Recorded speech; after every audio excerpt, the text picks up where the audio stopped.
ngi fi meeru fecckat yaa ngi fi ay dada moo ngi fi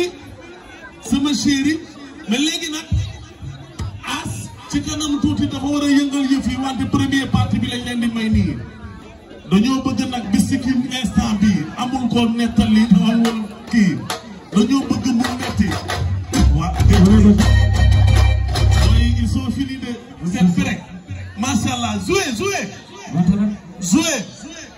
amul gërëm nag c'est que Ndeye Gueye lii la fi def ak yooyu loolu lépp wax nañ ko ci fan yee ci ginnaaw tey ambiance fecc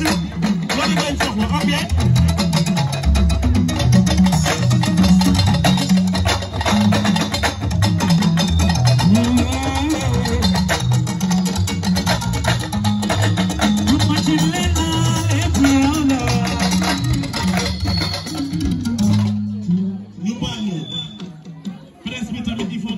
benn côté ndax borom bis bi day dugg si.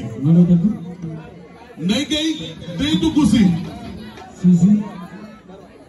waaw mais Ndeye Gueye day dugg si géew bi ne tekki nii mel ni yéen bis bi c'est-à-dire xanaa nit boo dugg sax ngeen sax tàccu wala def benn sa. ñu ni série Madji day waaj a dugg si.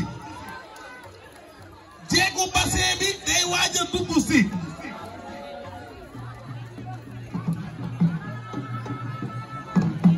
Ndeye Gueye la grande diva la grande danseuse wallaay maa ngi fàttaliku suñuy jamono billaay ay ñoom ay dada jaan ni ndikku loolu nga xamante ni àdduna la wante Fama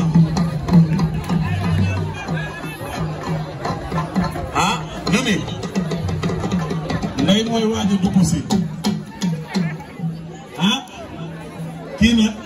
c'est mon amour Fama waaw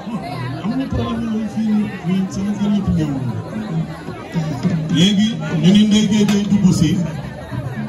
ah Cheikh ok